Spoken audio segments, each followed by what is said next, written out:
Hi friends, तर मी आज बनवले होते बटाट्याचे पराठे. तर मी हे बनवले कसे सांगते तुम्हाला.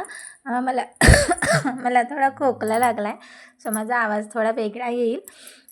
तर बटाटे कसे बनवले, पराठे कसे बनवले हे बघू आपण. इथे मी 5 बटाटे घेतले आहेत मध्यम आकाराचे, उकडून घ्यायचे आहेत आणि ते आपले मस्त छान मॅश करून घ्यायचे आहेत. त्यानंतर इथे मी 2 कांदे, 8-10 हिरव्या मिरच्या, कोथिंबीर आणि 8-10 लसणाच्या पाकळ्या आणि एक अर्धा चमचा जिरे, हे सगळं मी इथं मस्त मिक्सरच्या भांड्यामध्ये वाटून घेणार आहे.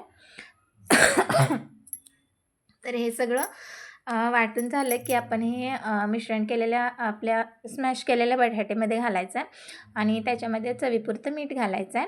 तर हे मी याच्यासाठी फोडणी करत नाही, तर हे मी मिश्रण असंच राहू देते.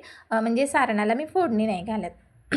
ते सारण छान मस्त एकजीव करून घ्यायचं. त्यानंतर आपण आपला कणकेचा गोळा घ्यायचा आणि पुरणाच्या पोळीसाठी जशी पारी बनवतो आपण, तर तशी बनवून घ्यायची आणि याच्यामध्ये या सारणाचा मस्त तुम्हाला जेवढा हवा आहे तेवढा गोळा आपण या पारीमध्ये घालून बंद करून घ्यायचं आहे. याचं तोंड असं बघू शकता तुम्ही.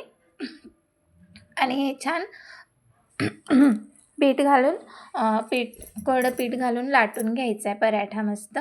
तर काय होतं, एक वेळा बटाटे जास्त शिजले जातात. आज माझं तसंच झालं होतं, बटाटे थोडे जास्त शिजलेले, त्यामुळे हे सारण असं बाहेर येते, नाहीतर हे सारण असं बाहेर येत नाही. तर बटाटे शिजवताना थोडी काळजी घ्या.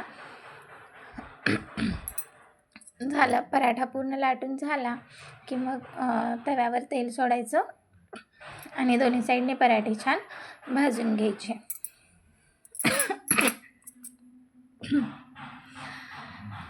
खोकला लागला आहे मला आणि तो कमी येत नाही आहे, सो मी त्यासाठी व्हिडिओ पण नाही बनवले. कारण या व्हिडिओजमध्ये बोलायला लागतं सलग आणि ते मला होत नाही. गाणी म्हणते मी, पण गाणं कसं अर्धा मिनटाचं किंवा 1 मिनटाचं असतं, तर ते तेवढं थांबू शकतं. पण हे सलग बोलताय ना, खोकला येतोच मध्ये मध्ये. तर मी एवढ्यासाठी इतके दिवस व्हिडिओ पण नाही बनवले जेवणाचे. तर म्हटलं आज चला काही होऊ दे, आपण आता ही बटाट्याची रेसिपी सांगू. तर झाला आपला असा दोन्ही साईडला तेल किंवा तूप लावून तुम्ही पराठे छान असे मस्त भाजून घ्या, खरपूस असे. खूप छान लागतात हे पराठे. तुम्ही एकदा नक्की ट्राय करा. आणि हो, माझे व्हिडिओज तुम्हाला जर आवडत असतील तर प्लीज व्हिडिओजना लाईक करा, शेअर करा, सबस्क्राईब करा, कमेंट करा. आणि हो, माझ्या रेसिपीज सगळ्या तुम्ही एकदा नक्की ट्राय करा. तर हे पराठे आपण दही आणि केचपबरोबर सर्व करू शकतो. तर माझी समृद्धी दहीबरोबर खाते आणि सार्थक केचपबरोबर खातो. त्या दोघांना असे आवडतात आणि मी चहाबरोबर खाते. तर बघू शकता तुम्ही पराठे किती सुंदर मऊ लुसलुशीत झाल्यात आणि चवीला पण खूप छान होतात. तर तुम्ही एकदा नक्की ट्राय करा. थँक्यू.